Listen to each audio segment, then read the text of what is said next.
Hey everyone, welcome to the knowledge of math। हम कर रहे थे प्रीवियस ईयर्स का क्वेश्चन प्रैक्टिस। आज भी वही क्लास रिज्यूम करेंगे, बट शुरू करने से पहले अगर आप इस चैनल में नए हो तो चैनल को ज़रूर सब्सक्राइब कर देना, क्योंकि इस चैनल में आपको इसी तरह का वीडियो मिलता ही रहेगा।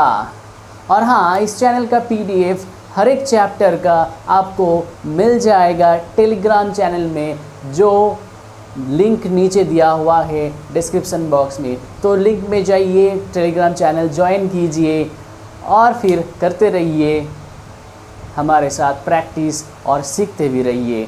चलिए आज का फर्स्ट क्वेश्चन करते हैं स्टार्ट। फर्स्ट क्वेश्चन है क्या, a train leaves Agra at 5 AM and reaches Delhi at 9 AM. Okay, another train leaves Delhi at 7 AM and reaches Agra at 10:30 AM. At what time do the both trains cross each other? तो यहाँ क्या है, दो train given है कि एक train Agra से start हो रहा है और दिल्ली पहुंच रहा है। आगरा से स्टार्ट हो रहा है 5 AM को और दिल्ली पहुंच रहा है 9 AM को। फिर और एक ट्रेन जो दिल्ली से स्टार्ट हो रहा है कितने बजे, 7 बजे, और आगरा पहुंच रहा है 10:30 बजे। तो क्वेश्चन अब पूछा गया है कि कब, कौन से टाइम में ये दोनों ट्रेन एक दूसरे को क्रॉस करेगा। तो यहाँ देखिए, दोनों ट्रेन का एक ही वक्त में स्टार्ट हो रहा है क्या? नहीं स्टार्ट हो रहा है। जो फर्स्ट ट्रेन है ये 5 AM को और जो सेकंड ट्रेन है वो 7 AM को। मतलब सेकंड ट्रेन 2 घंटे बाद स्टार्ट हो रहा है। हाँ बिल्कुल है। तो अब देखते हैं कि ये अगर total distance first train cover कर रहा है कितने टाइम में, 9 AM से 5 AM माइनस कर दूँ तो 4 घंटा मिलेगा। कितना घंटे में, 4 घंटे में क्रॉस कर, 4 घंटे में ये डिस्टेंस कवर कर रहा है आगरा से दिल्ली तक। बट वो जो आगे वाला ट्रेन है सेकेंड ट्रेन कवर कर रहा है 7 AM से 10:30 AM। मतलब 7, 8, 9, 10, 3.5 घंटा। तो 3.5 घंटा में कवर कर रहा है ये डिस्टेंस। तो इसे आवाज़ थोड़ा गड़बड़ आ रहा है ना, लगता है कि सर्दी लग गया है। तो 3.5 घंटा में जा रहा है, तो ये 7/2 आवर हो गया है। ओके, और ये 4 आवर हो गया है। अब देखिए कि ये जो ट्रेन स्टार्ट एक ही वक्त में नहीं हो रहा है। पहले वाला ट्रेन 5 AM को स्टार्ट हुआ है। अगर 5 बजे वो स्टार्ट हुआ है तो 7 बजे तक वो 2 घंटा गया। 7 बजे तक मतलब वो 2 घंटा ऑलरेडी चला गया। फिर दूसरा ट्रेन स्टार्ट हो रहा है, उसके बाद ये 2 घंटा चलने के बाद अब हमें चाहिए कि 2 घंटे में ये कितना जाएगा। चलिए देखते हैं, यहाँ 4 घंटे में फर्स्ट ट्रेन कितना गया है। 4 घंटे में फर्स्ट ट्रेन टोटल दूरी कंप्लीट कर लिया है। अगर मान लेते हैं कि टोटल दूरी x, ये जो मान लेते हैं डिस्टेंस, चलिए मान लिया हूँ कि जो डिस्टेंस है ये x किलोमीटर है। तो 4 घंटे में जाते हैं x किलोमीटर, तो फिर 1 घंटे में जाएगा कितना किलोमीटर, x/4 किलोमीटर। और फिर 2 घंटे में जाएगा कितना किलोमीटर, देख लीजिए, 2 घंटे में जाएगा 2 और 4 कट हो गया, x/2 किलोमीटर। तो हमें पता चल गया है कि जितना दूरी है उतना दूरी का आधा वो 2 घंटे में चला जाता है। उसके बाद सेकेंड ट्रेन स्टार्ट होता है। अभी यहाँ से हमारा असली कैलकुलेशन स्टार्ट होगा। चलिए अब देखते हैं कि ये 7 बजे से अब जो कहानी होता है स्टार्ट हमारा यहाँ।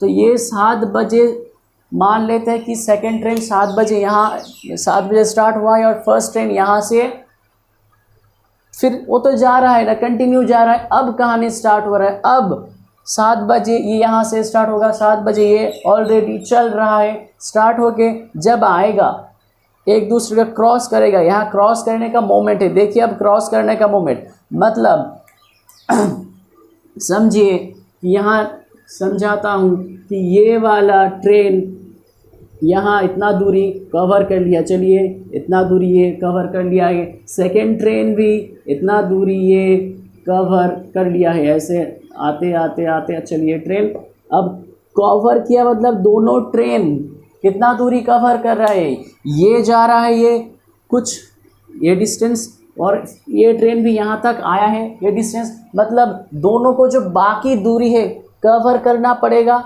मतलब दोनों मिलाकर ये दूरी कवर करेगा, तब क्या, तब बोलूँगा कि दोनों एक दूसरे को क्रॉस कर रहा है। इसका मतलब है क्या, यहाँ जो एक कंडीशन है वही है कि दोनों आकर जब ये दूरी क्रॉस करेगा, मतलब यहाँ से ये दूरी ये इतना आया और ये फिर इतना आया, तब बोलूँगा कि एक दूसरे को क्रॉस कर रहा है। तो यहाँ फिर देखिए कि ये दूरी इस ट्रेन का जाने में जितना वक्त लग रहा है, सेम वक्त इस ट्रेन को भी आने में लगेगा, तभी एक दूसरे को क्रॉस करेगा, यही ना। तो देखिए ये भी 7 AM को मैंने ले लिया हूँ इसीलिए, और ये भी 7 AM को तो स्टार्ट हो रहा है ना। तो अब देखिए कि दूरी जो भी जाए, ये वाला दूरी और ये वाला दूरी दोनों का आने में सेम वक्त लगेगा, बट दोनों का दूरी मिलाकर बाकी जो दूरी बचा है, कितना दूरी बचा है यहाँ, ये जो दूरी बचा है, ये जो डिस्टेंस है, ये डिस्टेंस ये दोनों मिलाकर कवर करेगा। तो हम सोच लेते हैं कितना टाइम लगेगा, ये टाइम तो सेम है, टाइम सोच लेते हैं कि टी टाइम लगेगा और हमें टाइम ही चाहिए। तो देखिए फर्स्ट ट्रेन का अगर टाइम हमें पता है तो दूरी चाहिए, ये दूरी और ये दूरी दोनों को कर दूंगा प्लस, और हमें टोटल दूरी मिल गया है, ये वाला दूरी x/2 है, क्योंकि देखिए यहाँ जो दूरी टोटल मान लिया हूँ x, टोटल मान लिया हूँ x, और ये जो बाकी आधा दूरी है ये x/2, और ये जो बाकी आधा दूरी है ये भी x/2 होगा। तो अगर देखिए तो यहाँ जो ये दूरी है वो कवर करेगा, तो हम सोच लेते हैं कि टी टाइम में कवर करेगा। तो हमें अगर स्पीड और टाइम मिल जाए तो स्पीड इंटू टाइम क्या होता है, डिस्टेंस पता है, और यहाँ भी स्पीड इंटू टाइम हो जाएगा डिस्टेंस। अगर दो डिस्टेंस हमें निकालना है तो हमें टाइम चाहिए और चाहिए क्या, स्पीड। तो फर्स्ट ट्रेन का स्पीड क्या निकाल सकते हैं क्या, चलिए फर्स्ट ट्रेन का स्पीड बिल्कुल निकाल सकते हैं। कैसे, यहाँ देखिए फर्स्ट ट्रेन टोटल कितना टाइम में कवर किया है, x डिस्टेंस 4 घंटे में। तो यहाँ जो स्पीड का फॉर्मूला है क्या है, d/t। तो फर्स्ट ट्रेन 5 AM में स्टार्ट होकर 9 AM में पहुँच रहा है। इसका मतलब देखिए कि 4 घंटे में पहुँच रहे, तो टाइम यहाँ 4 घंटा और डिस्टेंस तो सोच लिया हूँ x, ये जो है फर्स्ट ट्रेन का स्पीड है। अब देखिए सेकेंड ट्रेन का स्पीड निकालता हूँ, तो यहाँ फर्स्ट ट्रेन का स्पीड h1 सोच लिया, सेकेंड ट्रेन का स्पीड सोच लेता हूँ h2। तो ये है same formula distance by time, ये भी सेम डिस्टेंस ही जा रहा है, बट इसे टाइम कितना लग रहा है, 3.5 घंटा, मतलब 7/2 आवर। तो यहाँ 7/2 लिख देता हूँ, 2x/7 किलोमीटर पर आवर। तो चलिए हमारे पास दोनों जो दूरी निकालना है अभी, तो इसीलिए स्पीड मिल गया है। तो अब देखिए ये जो दोनों दूरी एक्चुअली होगा, ये अगर दूरी प्लस कर दूँ, ये मान लेता हूँ d1, ये मान लेता हूँ d2, तो दोनों को अगर प्लस कर दूँ तो कितना होगा, x होगा, क्योंकि ये और ये प्लस करके x/2 हो रहा है, x/2। यही है अब कंडीशन, यही है अब कंडीशन। इस कंडीशन को अप्लाई कर देते हैं। तो यहाँ डिस्टेंस चाहिए, डिस्टेंस के लिए हमें s इंटू टाइम करना पड़ेगा, और स्पीड तो हमें मिल गया है x/4। तो फर्स्ट ट्रेन का स्पीड, सेकेंड ट्रेन का स्पीड, सब स्पीड ऐड कर देते हैं। कैलकुलेशन करने के बाद क्या होता है आप देखते हैं। चलिए ए वाला करता हूँ रब, ए लाइन कर देता हूँ रब। तो यहाँ जो कंडीशन है वो कंडीशन करते हैं अप्लाई। तो डिस्टेंस पहले निकालते हैं, पहले ट्रेन का s इंटू टी, टी सोच लिया हूँ, स्पीड है फर्स्ट ट्रेन का x/4 और टाइम तो हमें निकालना है तो इसलिए लिख देता हूँ t। और सेकेंड ट्रेन का देखिए s इंटू टी, स्पीड है 2x/7 इंटू टी। अब दोनों को मिलाकर कितना होगा x/2। अब ये करेंगे कैलकुलेशन, देखिए हर एक जगह x है, यहाँ हर एक जगह x है तो x हो जाएगा कैंसिल, तो x कैंसिल हो जाएगा और फिर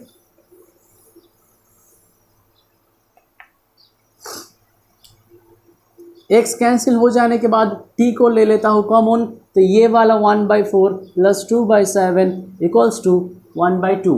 करेंगे इसे कैलकुलेशन तो ये आ गया ऐसा, इसे राइट साइड में ले जाएंगे तो 28 बाई ये वाला हो जाएगा कितना, ये वाला हो जाएगा 7 8 15 हो जाएगा। तो करते हैं फिर कैंसिल, तो 14/15 आवर आ गया है आंसर, बट आवर को कर लेते हैं कन्वर्ट मिनट में, तो करने के बाद जो मिल रहा है 56 मिनट, मतलब 7 बजे के 56 मिनट बाद ये दोनों ट्रेन एक दूसरे को क्रॉस करेगा।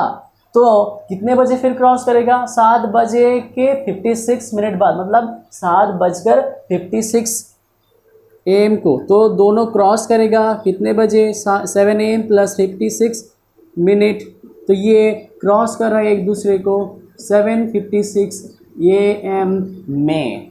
अच्छा ये वाला एक्चुअली एक जो कंडीशन है यहाँ है कि कितने बजे दोनों स्टार्ट हो रहा है, स्टार्ट हो रहा है एक आगे 5 AM को, दूसरा 7 AM को, तो हमें एक ही वक्त में अगर मिल जाए कि 7 AM और ये वाला भी 7 AM में ही मिल जाए, तो 7 AM में जो स्टार्ट हो रहा है दोनों ट्रेन, अगर ऐसा सोच लो तो इसीलिए कि 7 AM में ही कहानी को करा हूँ स्टार्ट। फर्स्ट ये करना है, अब करना है क्या, अब करना है कि 7 AM में कितना दूरी गया और बाकी कितना दूरी बचा है, ये बहुत इंपॉर्टेंट है। बाकी है दूरी कितना, ये जो बाकी दूरी है x/2, तो हमें चाहिए बाकी दूरी और दोनों ट्रेन का स्पीड। बस दोनों ट्रेन का स्पीड यहाँ कैसे निकालूँ, जो डिस्टेंस है डिस्टेंस को कर दिया हूँ किससे डिवाइड, डिस्टेंस को डिवाइड कर दिया हूँ टाइम से। तो ओनली जैसे इसे x से सोच लिया था, अगर करना चाहेंगे कि इसे शॉर्टकट में करूँ तो कैसे करेंगे शॉर्टकट में। चलिए यहाँ x कुछ भी नहीं मान लेते, क्या क्या बोला हूँ कि चाहिए था क्या, एक ही वक्त में स्टार्ट हो, तो एक ही वक्त में तो फर्स्ट ट्रेन तो स्टार्ट आगे हो गया है, वो तो अभी नहीं, हम उसे स्टॉप करके फिर से स्टार्ट नहीं करूँगा, तो वो वाला जो ट्रेन बाद में स्टार्ट हुआ कितने बजे स्टार्ट हो रहा है, और फर्स्ट ट्रेन 7 AM तक 7 बजे तक कितना दूरी आया और बाकी कितना दूरी बचा है, ये है इंपॉर्टेंट। बाकी जो दूरी है वही निकाल रहा हूँ यहाँ, जैसे बाकी दूरी x/2 हुआ है, मतलब आधा दूरी अभी बाकी है, जैसे 1/3 दूरी भी बाकी रह सकता था, 1/4 दूरी भी बाकी रह सकता था, तो हमें चाहिए फर्स्ट बाकी दूरी कितना है। ओके चलिए देखते हैं कि बाकी दूरी कितना है। ओनली से शॉर्टकट का रूल्स, हमें चाहिए ओनली बाकी दूरी कितना है, जैसे यहाँ बाकी दूरी हाफ डिस्टेंस बाकी है, आधा डिस्टेंस बाकी है, और चाहिए क्या, और चाहिए दोनों का स्पीड। हमें स्पीड नहीं निकालना है, ओनली जो टोटल डिस्टेंस कवर करने में उसे कितना टाइम लग रहा है दोनों ट्रेन का, यही चाहिए, और उनका रेसिप्रोकल लेना है। रेसिप्रोकल मीन्स चलिए एक नंबर अगर 2/3 है तो उसका रेसिप्रोकल क्या होगा, उल्टा हो जाएगा, न्यूमरेटर डिनोमिनेटर में और डिनोमिनेटर न्यूमरेटर में, ऊपर वाला नीचे, नीचे वाला ऊपर, तो इसका रेसिप्रोकल क्या हो जाएगा 3/2। चलिए बाकी सबको रब कर देता हूँ तो अच्छे से आपको आप लोगों को समझ में आएगा। ये वाला जो है ये लिख लीजिए, क्योंकि ये जो है डिटेल्स प्रोसेस है, पहले डिटेल्स जानते हैं फिर शॉर्टकट। चलिए कर देता हूँ, ये ही इमेज ही रब कर देता हूँ। तो हमें चाहिए था क्या, हमें फर्स्ट चाहिए हाँ, तो ऐसा क्या कि जो है कितना दूरी बाकी है, आधा दूरी जो बाकी है वो दूरी को कर देंगे डिवाइड, किससे डिवाइड, जितना टाइम लगा है, टोटल फर्स्ट ट्रेन का टाइम लगा है 4 घंटा, 4 का रेसिप्रोकल लेंगे तो होगा 1/4, तो ये 1/4। सेकेंड ट्रेन का टाइम लगा है 3.5 घंटा, मतलब 7/2, इसका रेसिप्रोकल लेंगे तो 2/7 कर देंगे दोनों को, प्लस मतलब जो बाकी रिमेनिंग डिस्टेंस है उनको डिवाइड कर रहा हूँ, जितना जाने में टाइम लग रहा है उसका रेसिप्रोकल का ऐड से, तो कर देते हैं। अब कैलकुलेशन करेंगे तो ये, चलिए डिवाइड ही रखता हूँ, तो ये आ गया 28, और ये फिर आ जाएगा क्या 7 + 8, और यहाँ फिर 15, ये जो आ गया है ये आ रहा है 14/15 आवर, आया था ना 14/15, यहाँ देखिए 14/15 आवर। अब इसे कर देते हैं इसमें कन्वर्ट, मिनट में कन्वर्ट, और मिनट में कन्वर्ट कर देने के बाद आ गया है ये 56 मिनट, जैसे पहले किया था।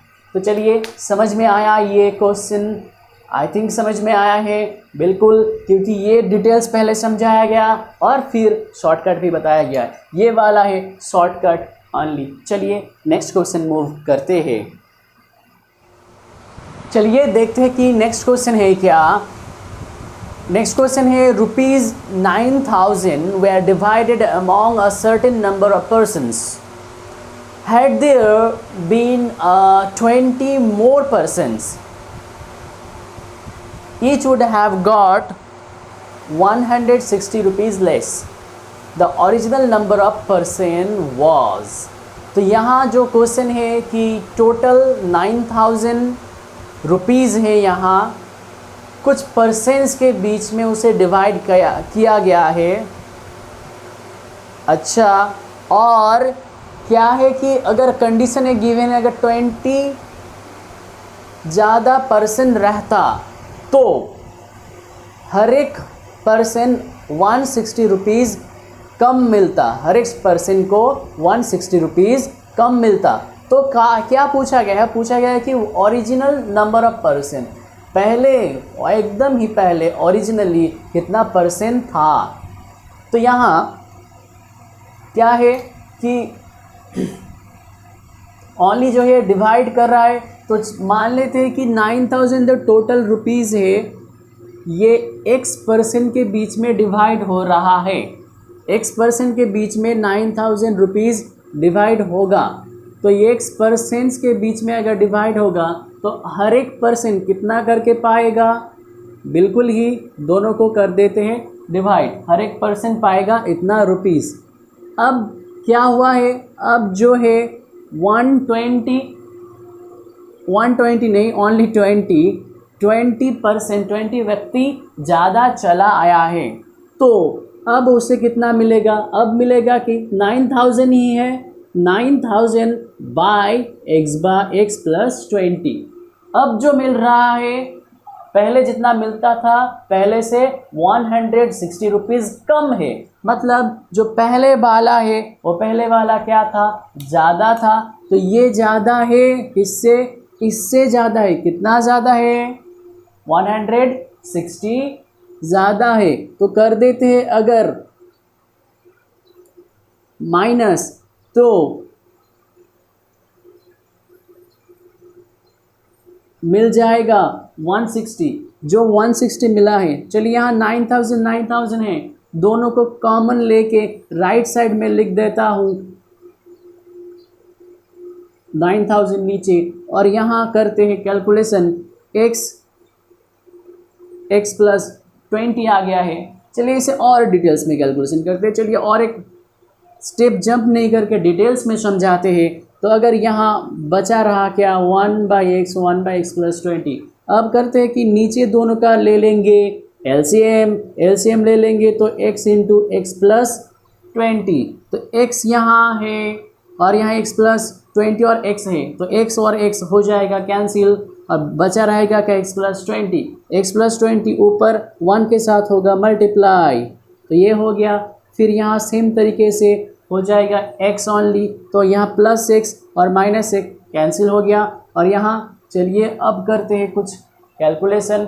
अब कुछ कैलकुलेशन के बाद यहाँ जो मिल रहा है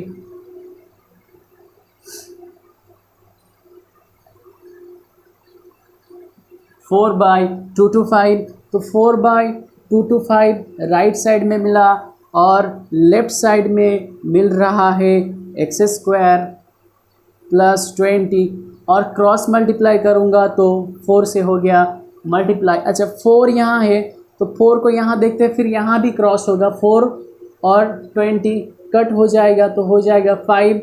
तो यहाँ राइट साइड में ये वाला यहाँ मल्टीप्लाई हो जाएगा, मल्टीप्लाई करूँगा तो ये 5 फिर 2 फिर 11, तो ये एक जो इक्वेशन मिल रहा है एक्स स्क्वायर प्लस यहाँ होगा 20x, एक 20x माइनस 1125।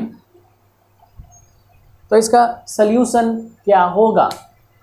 तो इसका सल्यूशन चलिए करते हैं। इसका सल्यूशन बेसिक मेथड से नहीं करेंगे और एक कुछ अलग मेथड से करेंगे। क्या करेंगे? पहले ये जो है ये है 20, तो ये है एक्चुअली, अगर इसको बेसिक इक्वेशन के साथ करेंगे कंपेयर, ये है एक्चुअली क्वाड्रेटिक इक्वेशन के साथ करेंगे कंपेयर, तो मीन्स x के आगे जो है a, तो मतलब x के यहाँ क्या है, कुछ नहीं है, मतलब 1 है, तो a यहाँ मिल गया है 1, और एक और यहाँ जो है b है, x के आगे जो होगा b, तो ये b होगा क्या 20। अब c क्या होगा -1125।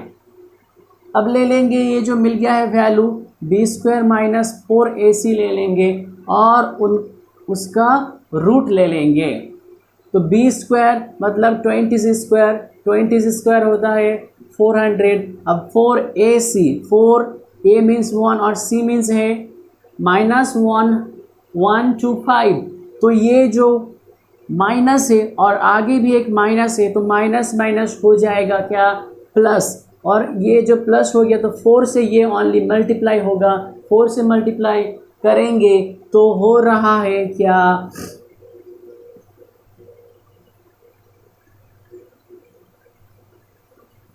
4500, तो दोनों को अब करेंगे प्लस तो आ जाएगा 4900। अब इनका स्क्वायर रूट क्या होगा, 49 का स्क्वायर रूट होता है 7, तब दोनों जीरो है तो दोनों जीरो में ओनली एक ही जीरो आएगा, तो इनका स्क्वायर रूट हो गया है 70। हमें स्क्वायर रूट मिल गया है। अब चाहिए क्या, अब जो चाहिए अब होगा क्या, चलिए ऊपर आते हैं।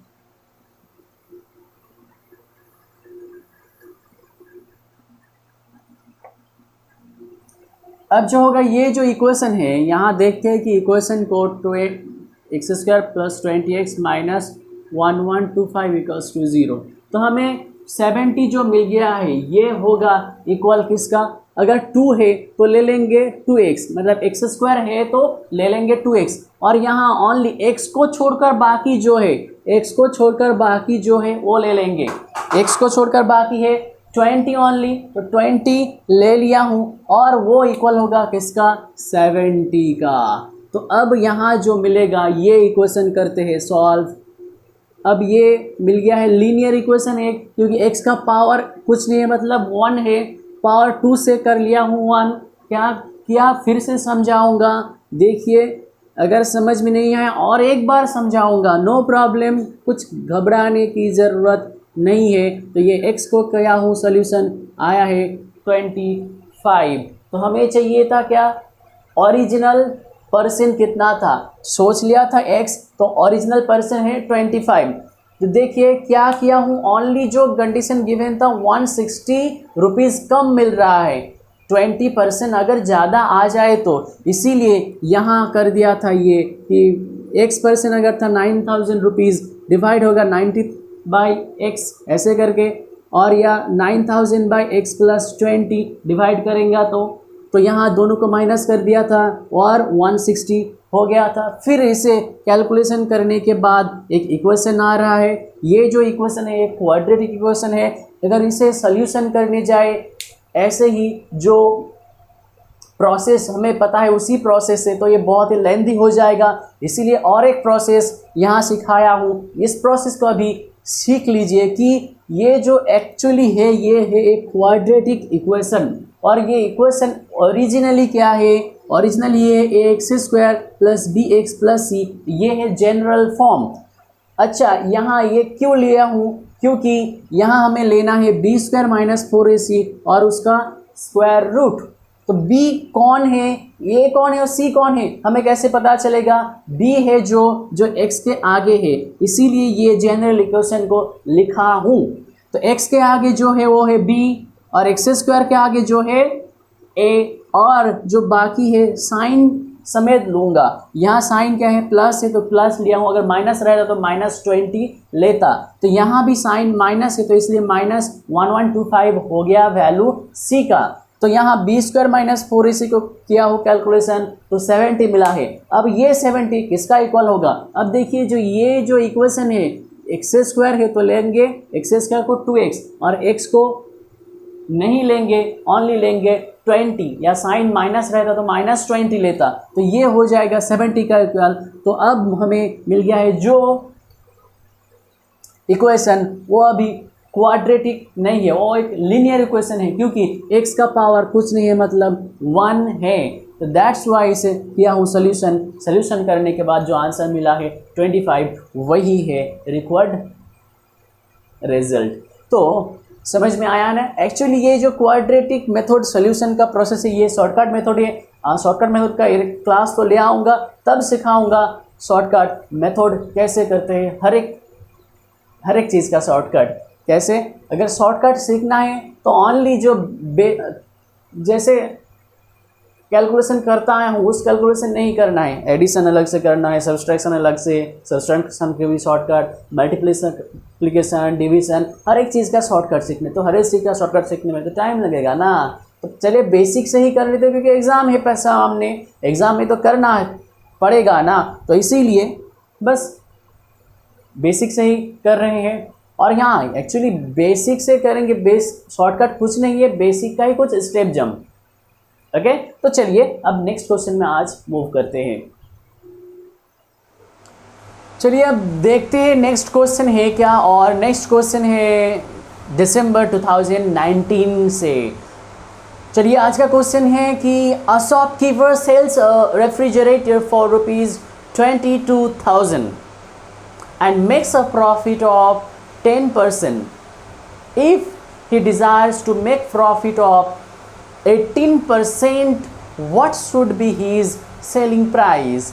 तो उसे ज़्यादा प्रॉफिट चाहिए, 10% तो प्रॉफिट हो ही रहा है, बट उसे चाहिए क्या, 18% प्रॉफिट। तो अगर 18% उसे प्रॉफिट चाहिए, मतलब ज़्यादा प्रॉफिट चाहिए, तो बेचना कम में पड़ेगा या ज़्यादा में, बिल्कुल ज़्यादा में बेचना पड़ेगा उसको। तो पहले वो बेच रहा था कितना रुपीज़ में, तो यहाँ जो रुपीज़ में बेच रहा है वो सेलिंग प्राइस है ₹22,000 में वो बेच रहा है। तो उसका प्रॉफिट परसेंटेज क्या है, प्रॉफिट परसेंटेज है 10%।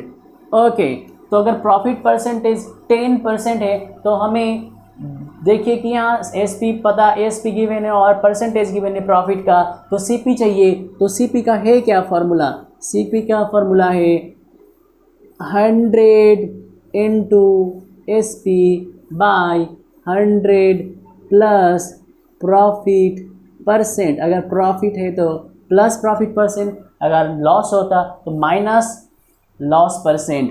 तो यहाँ कर देते हैं कैलकुलेशन को, करेंगे कैलकुलेशन तो जो मिलेगा वो है एक्चुअली क्या, सीपी। तो ये 100 प्लस 10 है प्रॉफिट परसेंट, हो जाएगा 110।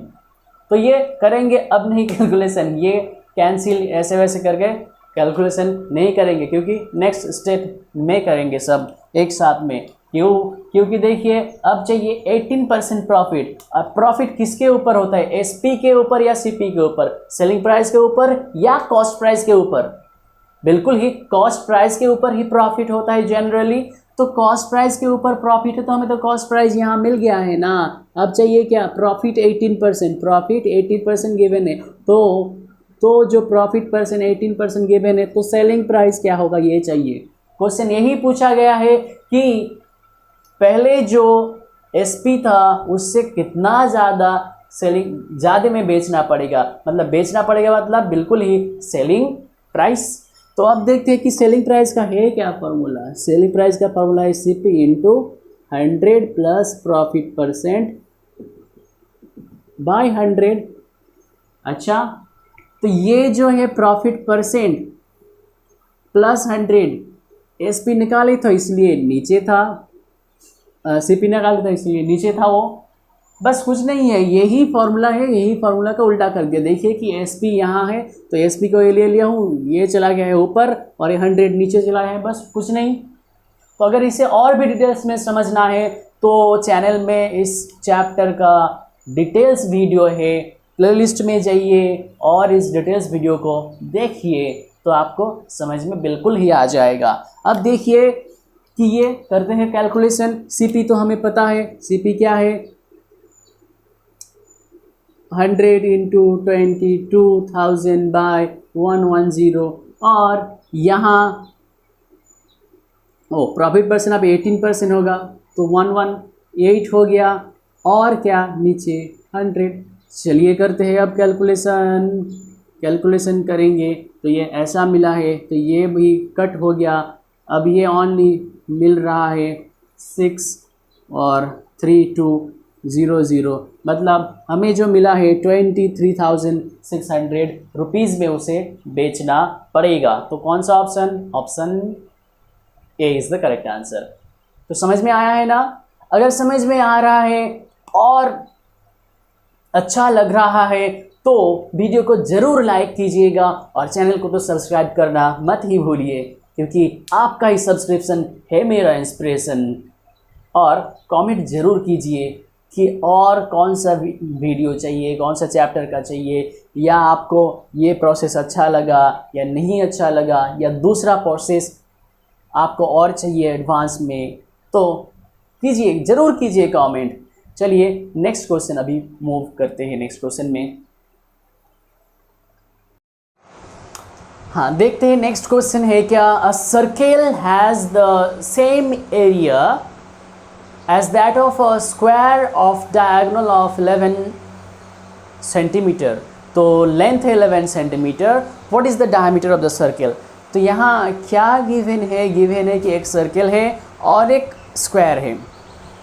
अच्छा, तो एक जो सर्किल है, सर्किल का इमेज ये हो गया सर्किल, और एक जो स्क्वायर है, स्क्वायर का हर एक साइड होता है क्या, इक्वल। चलिए लगभग इक्वल लग रहा है। तो ये जो इन दोनों का एरिया, एरिया मीन्स कौन सा जगह, एरिया मीन्स अंदर का जो रीजन है यही है एरिया, यही है एरिया। तो दोनों का क्या है, एरिया इक्वल है।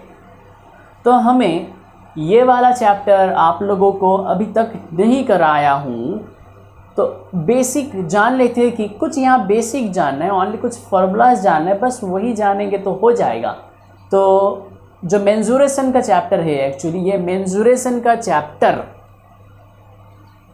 में हर एक जो शेप है, जैसे यहाँ सर्किल है, फिर स्क्वायर है, रेक्टेंगल है, ट्रायंगल है, ट्रेपेजियम है, पैरेललोग्राम है, सभी जो शेप को पहचानना है और उनका पेरीमीटर का फॉर्मूला, दैट मीन्स पेरीमीटर, और फिर जानना है एरिया का फॉर्मूला, या फिर डायगोनल क्या होगा ना होगा, ये सब कुछ जानना है। तो वो चैप्टर कराएंगे, बट ये जो क्वेश्चन करने के लिए ओनली इन दोनों का फॉर्मूला चाहिए कि क्या, कौन सा फॉर्मूला, एरिया का फॉर्मूला। और एरिया का फॉर्मूला, इसका एरिया का फॉर्मूला है पाई आर स्क्वायर। आर क्या है यहाँ, अगर आर इनका रेडियस होगा, रेडियस मीन्स सेंटर से अगर एक लाइन चला जाए ये सरकमफेरेंस के ऊपर, ये लाइन के ऊपर, मतलब सोच लेते कि इस बाउंड्री के ऊपर, तो ये जो है यही मान लेते हैं, पॉइंट को ओ दे दिया हूँ, ये वाला पॉइंट ए, तो ओ ए हो जाएगा क्या, यही है रेडियस, यही है रेडियस। एक्चुअली इसे बोला जाता है रेडियस। दैट्स वाई रेडियस का एक्रोनीम ले लिया हूँ आर, ओनली रेडियस का फर्स्ट लेटर ले लिया हूँ आर, दैट इज ये है रेडियस। ओके, तो ये रेडियस, बट पाई इसे बोल रहा हूँ क्या, पाई, हाँ ये है पाई, पी आई पाई। तो ये है क्या, एक्चुअली ये है एक वैल्यू x का, पाई का वैल्यू होता है 22/7, 22/7 ही वैल्यू लेंगे। और एक इसका वैल्यू भी होता है, अगर इसे डिवाइड करेंगे 3.14। एक्चुअली ये अप्रॉक्स वैल्यू है, अप्रॉक्सीमेट वैल्यू। तो अगर इसे मतलब ये डिवाइड करेंगे तो इसका डिवीज़न चलता ही जाएगा, चलता ही जाएगा, चलता ही जाएगा, चलता जाएगा, कभी ख़त्म नहीं होगा। तो इसीलिए इसे यहाँ 2 डिजिट तक ही ले लिया हूँ। तो हमें जो कैलकुलेशन करने के लिए चाहिए ओनली वो चाहिए क्या, पहले वाला ही वैल्यू चाहिए। पहले वाला ही वैल्यू ज़्यादातर यूज़ होता है हर एक क्वेश्चन का सलूशन करने के लिए। तो यहाँ रेडियस मिला पता है और फिर एरिया पता है किसका, सर्किल का। बट जो यहाँ गिवन है स्क्वायर, स्क्वायर का एरिया का फॉर्मूला क्या है, स्क्वायर का फॉर्मूला एरिया का है एक्चुअली जो साइड है, हर एक साइड इक्वल है ना। तो मान लेते हैं एक साइड ए, तो ए भी साइड ए होगा, ए सेंटीमीटर या ए मीटर कुछ भी। तो इनका एरिया का फॉर्मूला है साइड इंटू साइड। तो ये जो एक साइड इंटू साइड, तो एक साइड है ए और एक साइड है ए, दैट मीन्स इसका एरिया का फॉर्मूला ओनली याद रखिएगा कि ए स्क्वायर। ए स्क्वायर हर एक जो एरिया का फॉर्मूले में होता है स्क्वायर यूनिट। स्क्वायर यूनिट क्यों स्क्वायर यूनिट होता है, क्योंकि दोनों स्क्वायर यहाँ मल्टीप्लाई, दोनों यूनिट यहाँ मल्टीप्लाई हो रहा है। यहाँ अगर ये सेंटीमीटर तो यहाँ भी सेंटीमीटर होगा, तो ए और ए को मल्टीप्लाई कर रहा हूँ, मीन्स सेंटीमीटर और सेंटीमीटर का भी मल्टीप्लाई कर रहा हूँ। दैट मीन्स अगर ये सेंटीमीटर है तो ये ए स्क्वायर सेंटीमीटर और उसका स्क्वायर। तो ये स्क्वायर अगर मान लेते हैं कि इसका वैल्यू 4 है तो 4 square, that means 16 centimetre square. तो ये अभी यहाँ भी सेंटीमीटर लेंगे तो सेंटीमीटर स्क्वायर ही होगा यूनिट इसका एरिया का। तो हमें मिल गया है क्या, एरिया का फॉर्मूला दोनों का। बट यहाँ एक चीज़ गिवन है, क्या गिवन है, क्वेश्चन में पढ़ते हैं कि दोनों का एरिया तो सेम गिवन है, बट जो सेकंड है स्क्वायर का एक साइड गिवन नहीं है। क्या गिवन है, डायगोनल गिवन है।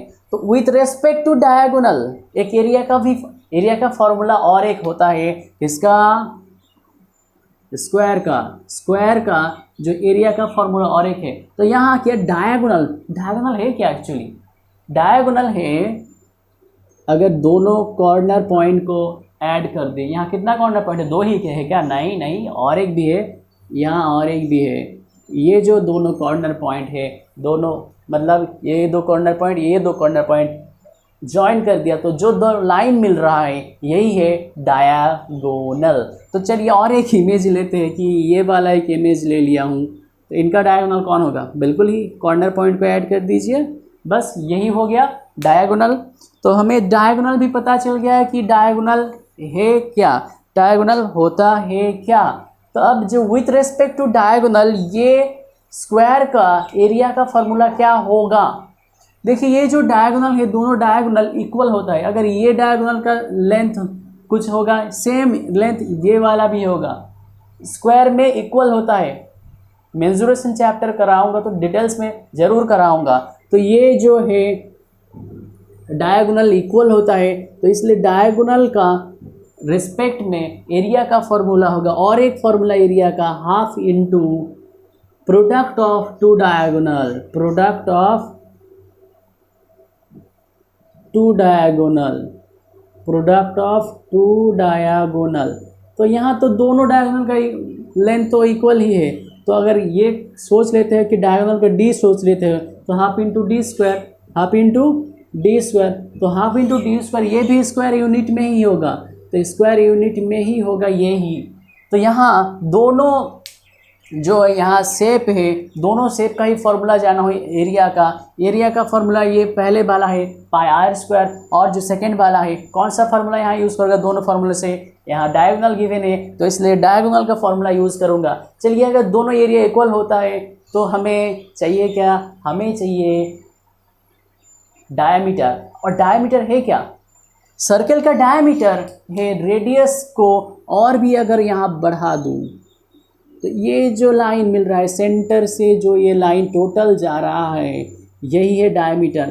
तो हमें पता क्या चल रहा है कि डायमीटर मतलब ये डायमीटर क्या है एक्चुअली, इतना है रेडियस, और ये वाला भी एक्चुअली यहाँ से ये करूँगा तो ये रेडियस, दो रेडियस, डायमीटर है एक्चुअली क्या, एक्चुअली है डायमीटर दो रेडियस का सम, दैट मीन्स डायमीटर है रेडियस का डबल, रेडियस का डबल है डायमीटर, तो डायमीटर होगा ऑलवेज 2r, रेडियस का डबल। चलिए अब करते हैं कैलकुलेशन, ये जो है कुछ भी नहीं है, कैलकुलेशन करेंगे, कैलकुलेशन समझ में आया है ना, हाँ चलिए कर देते हैं इसको रब।